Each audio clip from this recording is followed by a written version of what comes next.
My name is Emily Santiago. I'm an educational psychologist. I actually went through the school psychology program at Cal State East Bay, and Dr. Lewis was one of my professors. And I'm really here today to talk about collective well-being and building emotional resilience with educators. I started my career in 1998 as a teacher, and then went through the school psych program, and I really appreciated that it was so focused on systems change. Like your course, Dr. Lewis, on systems change, I think stayed with me. So I began working in schools in the Bay Area, and we did a lot of great work in transforming school climate, building teams of uh, therapists. We built restorative justice programs. We took schools that were had very low school climate scores and brought them up to some of the highest scores in the state. But what I noticed through all of that great work in transforming that was that we weren't addressing the emotional needs of the educators, and we were still having high rates of turnover. So that's what my talk today is about, like how do we address that level of burnout and systems change. So here we go. And I'm glad to have you here. So I think to start, um, I'd like to just have you share either, it's a small group, so just to talk about who you are, what your role is, and how do we address burnout within our own organization and systems. So if somebody wants to share that as we begin, like just introduce yourself. Dr. Anlan, you just shared Sure. a little bit about yourself, but how do you have your own emotional support doing this work? Yeah, and actually, your topic really resonate with me because I'm working with a couple of other students to develop grades for our teachers because Mm-hmm. I think teachers also need emotional intelligence, right? For myself, I actually a emotional intelligence coach. So I'm a ICF certified emotional intelligence coach. So I have to do a lot of self-care routine. Right. Actually, the level of energy that you need to put into the work, if you don't take good care of yourself, how can you take care of your students? So the first part would be routine self-care every day, making sure that you put in enough energy for yourself so that you can be best when you work with your students, right? And secondly, it's the relationship with yourself. Again, Mm-hmm. I spend time with meditation. That is the part of the self-care routine, but also building in the it's all again it's very related. It's the related relationship with other, right? So all my team, I have to build in something that making sure all the partners in terms of coaches or teachers or trainers, we are all support each other. The support system is so important. Yeah, Exactly. yeah.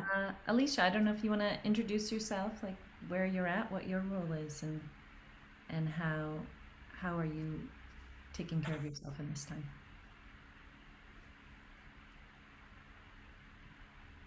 I don't know if Dr. she's Lewis, there. yeah, that's okay. Okay. Well, you get to know my role. Yeah.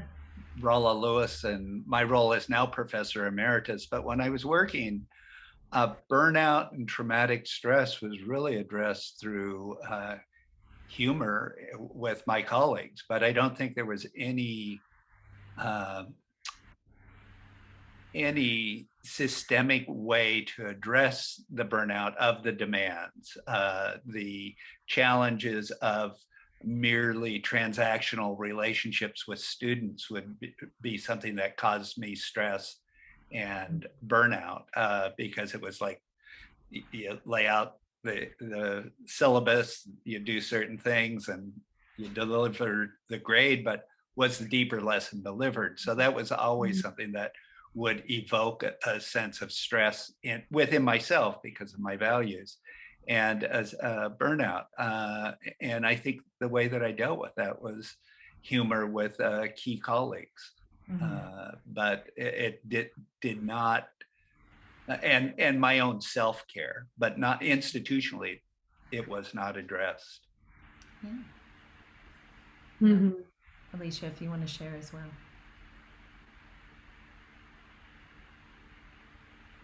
Alicia, you can turn on the microphone. Yeah. Yes, I am from Montevideo in Uruguay, in South America. Mm-hmm. I am a teacher and a psychologist. Mm-hmm. I work with families and couples. And well, burnout is such a big thing, Mm-hmm. really. At work, when we are among teachers or among psychologists, we try to address it, traumatic stress, but it is not easy. It is not something that people would like to talk about, Mm-hmm. and we usually tend here in my country. We usually tend to use mindfulness or yoga or things of the sort, rather than talking about things. It would be better sometimes to have a workshop concerning the thematic, but it's not so easy. Working times are very extensive, and we don't get enough time to try to solve our own stress. That's such a great point, Alicia. Thank you for Mhm. sharing. And it's good to know that it's a universal experience in some ways, but it's also a challenge that we're all facing.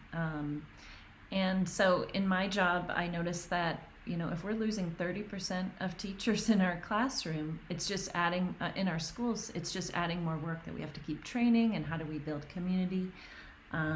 So I was going to use this hard hat as a metaphor that in so many jobs, like when we know that there's a physical threat or danger, we do our best to be proactive and protect people, right? So we give people hard hats when they work on construction sites because there's a danger there. But we don't recognize that in jobs that are highly relational, like healthcare and education and mental health, that we are getting impacted by that work emotionally. And we haven't had a proactive, systemic way of approaching that. And so in 2017, after working in schools for almost 20 years, I took a break and I started an organization in collaboration with Cal State East Bay called the Center for Cognitive Diversity. And our goal was to train teachers in trauma-informed practices, but really find a way to provide emotional support for educators. So I'm just going to talk about that model a little bit today in this presentation. So I do see educators as first responders. We are there for our students. Even before the pandemic, we are often the one connecting with students and families who are deeply impacted by trauma, but we're not given that support ourselves. And so it's important to recognize what happens in those situations. What do we need, and how do we build in systems of support so we don't continue to have high rates of burnout and we can maintain relationships? Because not only when teachers leave do we lose their knowledge, but we lose those relationships and connections with the families, and that takes a long time to build that deep understanding.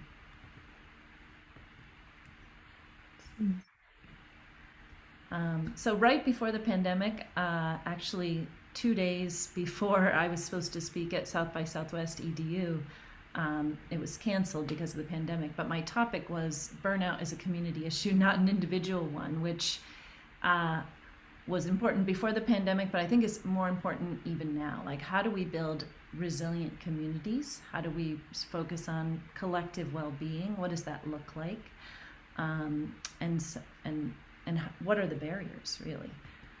So in this time of COVID, we're so impacted by stress, that cortisol, this isolation. We're in our survival mode. And what we really need in that time is to focus on connection in order to heal. So when we're stressed out, when we're impacted by the work that we're doing, the high rates of cortisol come in to help us in that moment to survive. But over the long term, it can actually cause harm, right? It affects our ability to function. Sorry. And the thing that takes cortisol out of our body is oxytocin, that hormone of connection that we get from empathy, from being heard by others, and that leads to the healing that we all need. Oops, I'm going to shut off my screen because I'd prefer in this small group just to have that conversation before I introduce that. But so what I've noticed with that, like when we're disconnected, when we're impacted by the work, that our emotional capacity is limited. So I also have this prop of a sponge to kind of think about it that way, in that when we're rested, when we are relaxed, when we have a lot of support, our emotional capacity is like this dry sponge. You know, like when we've come back from a vacation and had a lot of sleep, we are able to listen to others, respond to the emotional needs of our students, connect with our colleagues, take on responsibilities, manage a lot of things. But over time, if you think about this like absorbing water and soaking up water, we're listening, we're connecting, we're sharing, we're giving, we can become emotionally saturated.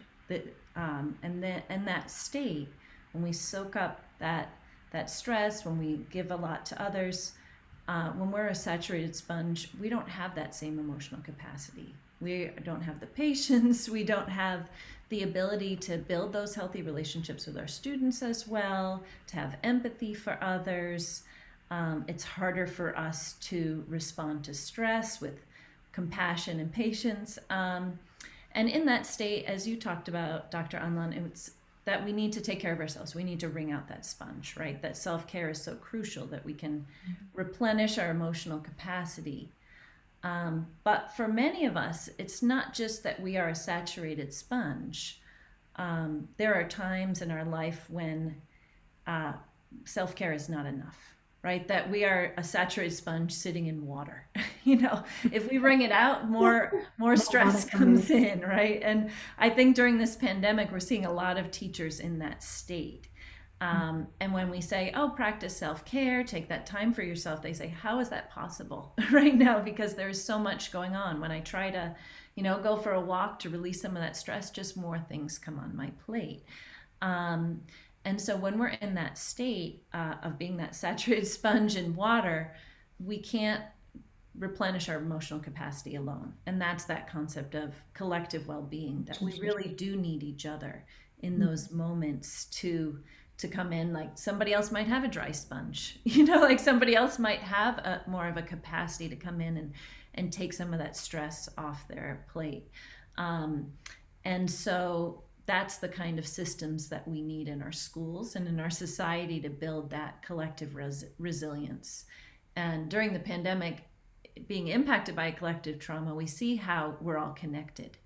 And our highly individualized society has taught us, like, just focus on yourself, focus on your self-care, it'll be all right. But what we really need is to notice each other and where we're at, and to be able to reach out and support each other. Yesterday, I went to a great talk with the administrators at a school in Oakland, and they discussed this, that like we just are in tune, and we recognize that some days I don't have that emotional capacity and somebody else does, and we ebb and flow. And there is this thing in a healthy society that happens when you're connected and when you care and when you recognize that your roles change all the time, and that sometimes I'm that dry sponge reaching out and taking off some stress from somebody else, and sometimes I'm that saturated sponge in water and I need somebody else to notice, or I need to be able to notice that I'm in a state to ask for help and to accept that help. So what I've done is that we've created a framework for that and an assessment to figure that out proactively. Because if we don't notice that we are that saturated sponge sitting in water, if we don't notice that our emotional capacity is maxed out, and we continue to function as if things are normal, then we enter a crisis mode. Because what happens if, and welcome to the conversation. Pimen. Hi, Pimen. She shared the same last name with me.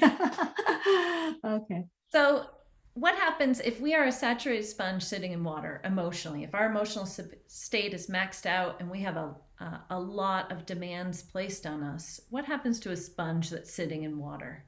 Does it stay afloat? No, it's going to sink, right? And that is often what happens in our mental health system. We wait until somebody sinks, right? We wait until there's a crisis. Yeah. We wait until that we drop the ball and we're not able to do our jobs in the same way. And what we want to do is be proactive and not wait for folks to sink. So I'm going to share 1 second.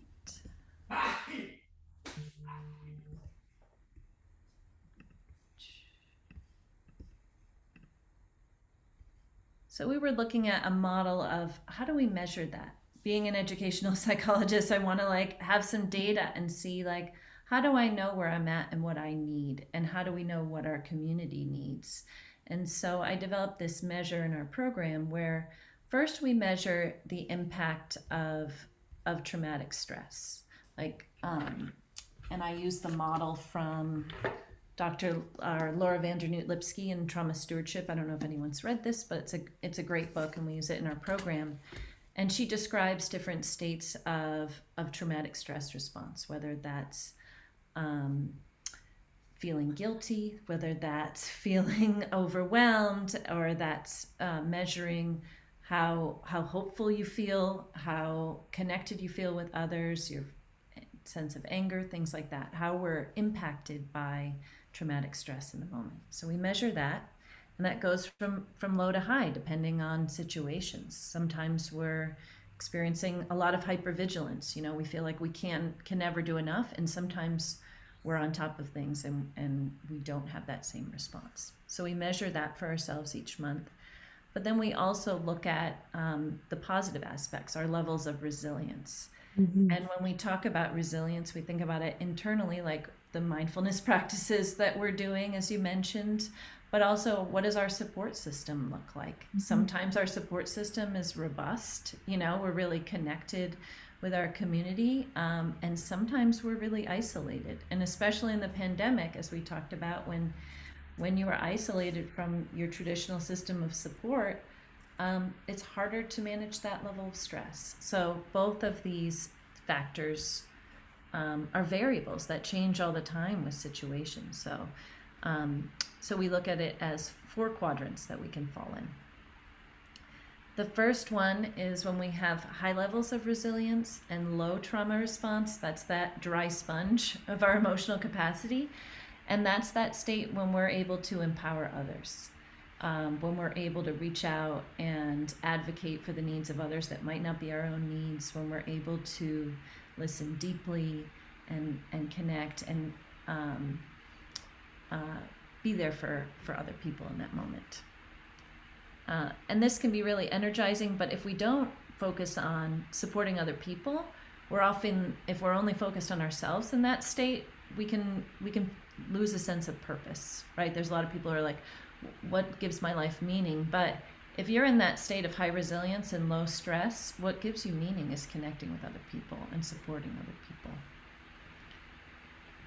The next quadrant is when we have low levels of resilience, but we also have low levels of stress.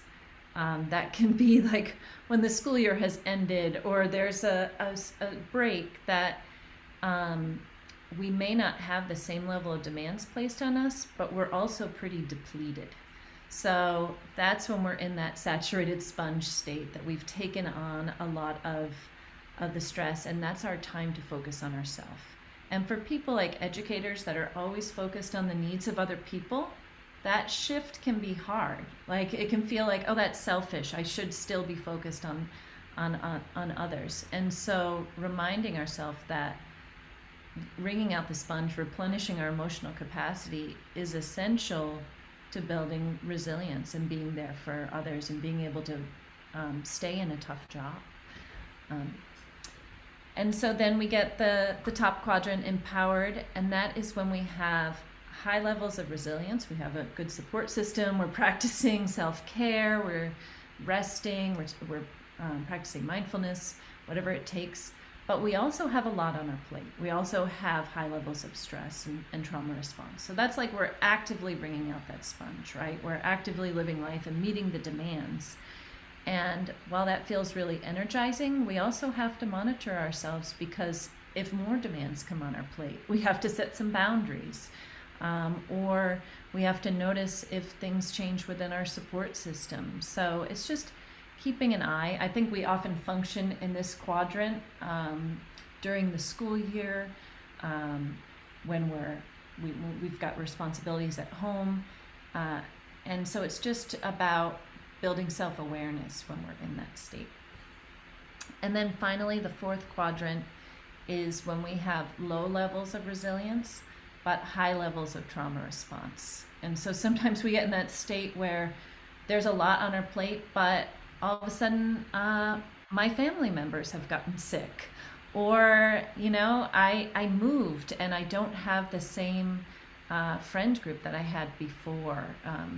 Things happen in our lives. So that quadrant, what we're trying to do is not see any pathology within the system. Like, this isn't a diagnosis, like there's nothing wrong with you if you're there. It's just a natural place that you fall in sometimes, that you're in that seek empowerment state where it really is your responsibility to either ask for help or accept help when it's offered by others.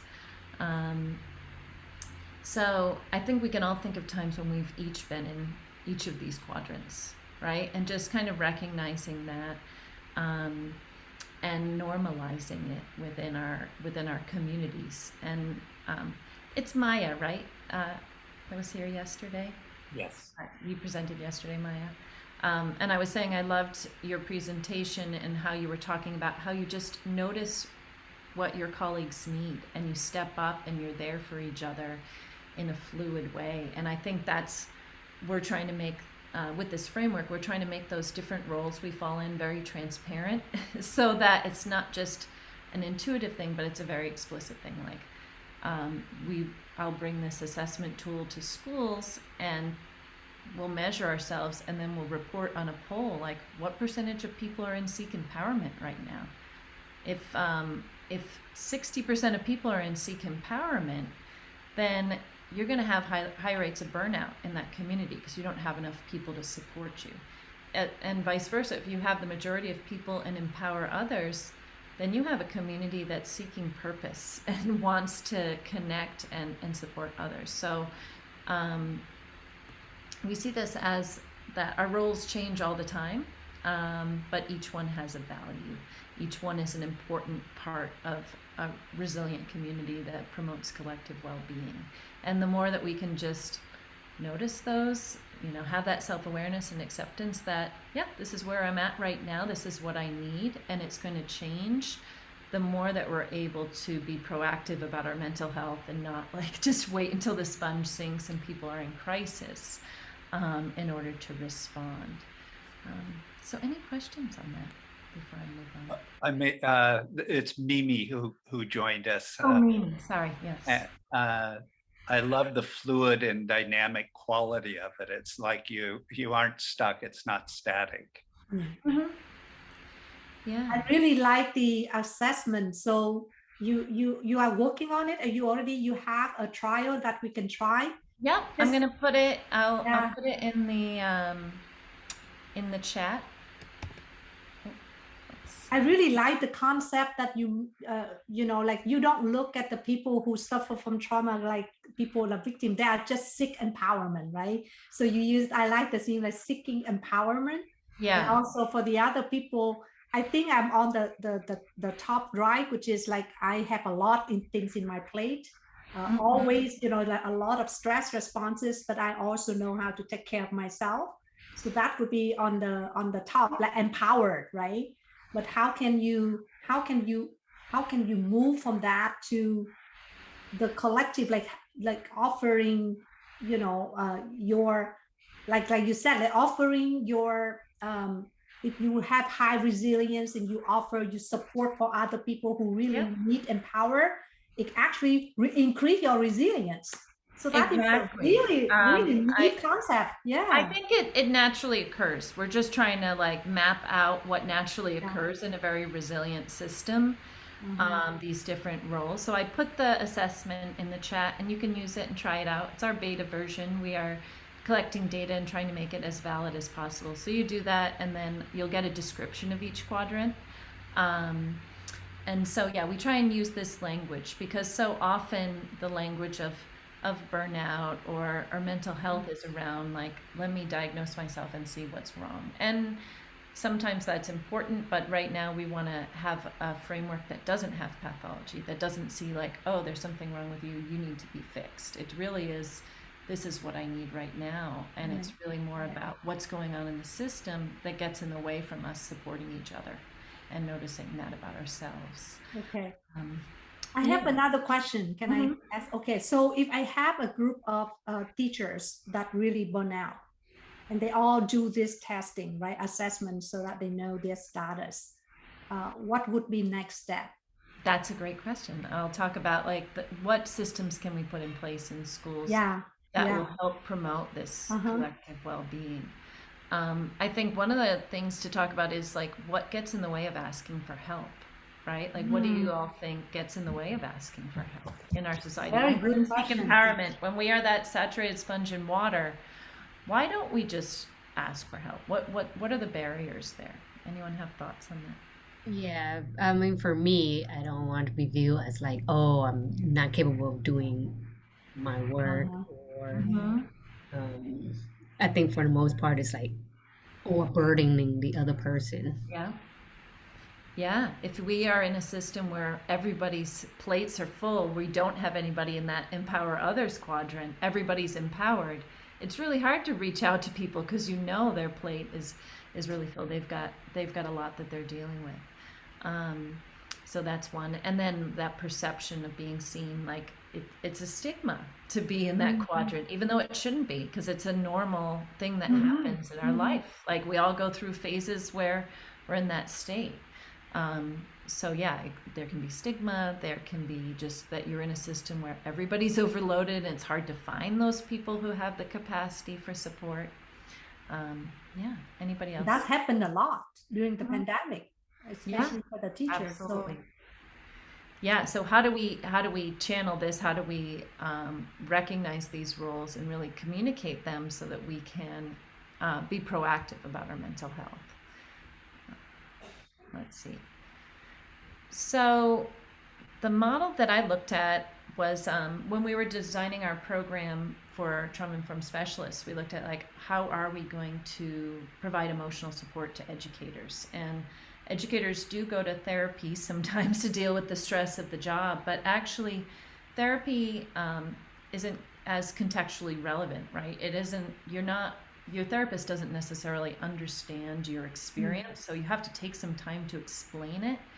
And that is energy spent, it's time spent. And I looked at different models, and I had been a school psychologist and I was doing wraparound work, and I got clinical supervision again. And clinical supervision was so beneficial to addressing the burnout I was experiencing that I wanted to see what are models that we can use for teachers. Teachers don't need clinical supervision, but there's a model called reflective supervision.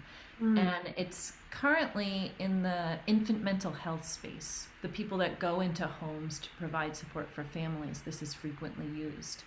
And so it's been around since 1991, but it isn't a common practice in the K-12 education space.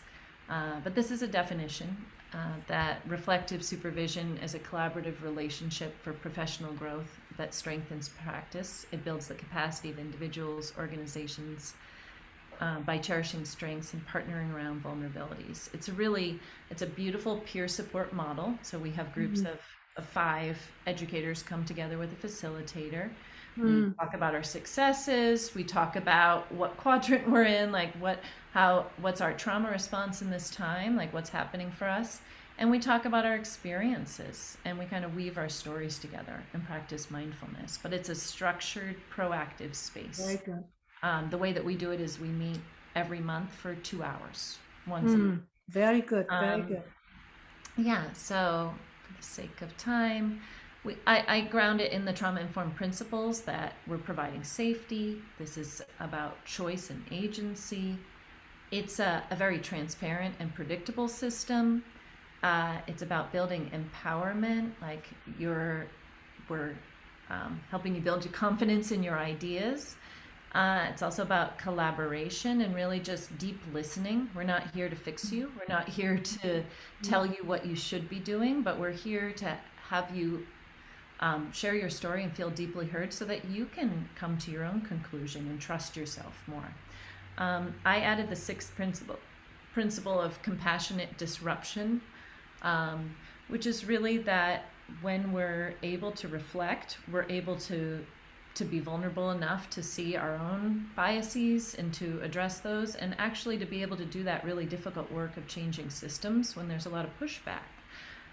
So that's what supervision is able to provide.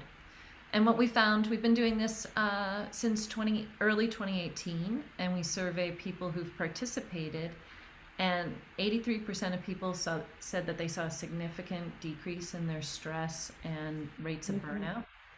94% of people said they saw improved emotional regulation in themselves, and 100% of people said that they were able to respond with empathy to others more effectively. And that for teachers is really important, right? If we're talking about relational practice, like, do I have the emotional capacity to respond to my students in the moment? Well, you should have a system where it's helping you build that. And so we've been encouraged by that. And I just want to end with this quote that I really love from the National Equity Project that talks about just the interconnectedness of equity work and this work of building relationships in schools. It says, our fates are linked. If one part of our human ecosystem is unwell, we are all negatively affected. Likewise, if all parts of our community are healthy and cared for, we all thrive. And I think we realize that more than ever with the pandemic. We are all interconnected, right? That we can't just focus on ourselves as individuals and think that it's going to be okay. That it really is about how do we build systems of support that look at the collective well-being. So yeah, you can follow me on Facebook and Twitter, Cogdiv Center. We're doing trainings for trauma-informed reflective facilitators and also trauma-informed specialist trainings. So thank you so much for having me. Emily, do you do school-wide trainings where you work with either an entire staff or just small groups within a staff? Yep, I do. I've been doing trainings with schools on collective well-being this time by video. I do that, but I do think our goal with the program is to train trauma-informed specialists to be the one to do those trainings for their schools, because I want the people who know the community and know the strengths and challenges of that community to be the ones to be seen as experts. Yeah. And so that's a big goal of our program. But I do go into schools and share this framework and share the tool. But it's about I like elevating people within as well. So both. Yeah. Thank you. Super. And Alicia, you mentioned what's the book that I talked about that I use? It's called Trauma Stewardship. Let me take a photograph, please. Yeah. Let me take a photograph. You can take a photo. Yeah. Yeah. Thank you. Thank you. No, wait a minute. Oh, pardon me. I can also put a link in. Okay. Yeah, I think it's a great book. Thank you. So piggyback from what you just said, which is this is a so much needed program for teachers. I don't think anywhere in Texas we have that. Because the thing is that I'm looking into, I'm not working directly with the teachers, but I saw the tremendous pressure that all of the teachers that went throughout the pandemic and after the pandemic, right? And of course, if you want to improve the wellness of the student, you've got to improve the wellness of the teachers. Yes. And the support system, normally the whole school here, a typical school, 3,000 students, they have about 2 counselor, which is focused on the student. Nobody's focused on the teachers. So do you have any suggestion if we want to create some kind of pilot with some school that to support teacher the way that you mentioned? I think it's coming up. Like Mimi, I heard in your presentation you talk about teachers circling up. You know, there's been informal systems that have been created just out of necessity, right? Like we don't want to lose our teachers. We know they need a space just to talk about what's happening in this time. So a lot of time it's coming up organically in schools. But yeah, so there are models of reflective supervision out there, but it takes a lot of advocacy, right? And that's kind of our work right now. And I'm partnering with Cal State East Bay to kind of push that movement of showing that the evidence is there that some reflective supervision studies have shown like it reduces turnover by 12%. Like if you can reduce turnover by 12% in schools, it's a very cost-effective model. But Yeah. getting people right now, people join our supervision groups out on their own time, like 4:30 to 6:30 p.m. on a Thursday, you know.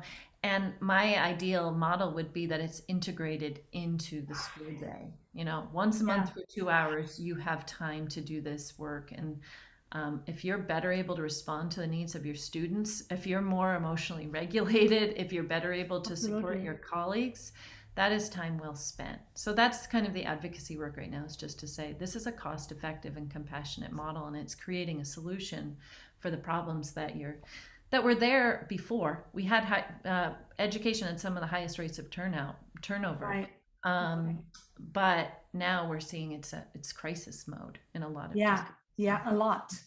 And if you like, I would love to continue our discussion and get some of the kind of success story from your program so that we can convince, because sometimes, you know, with the teachers, they just perceive it as some more burden. Okay, it's another 2 hours that I have to attend. Yep. So on top of what I already have, you know, well, so how can we sell them that this is what they need? Yeah, I love that. They Thank you so much for sharing that. I think 2 points there. One is that we try and link it to professional development. Like people can get graduate credits at Cal State East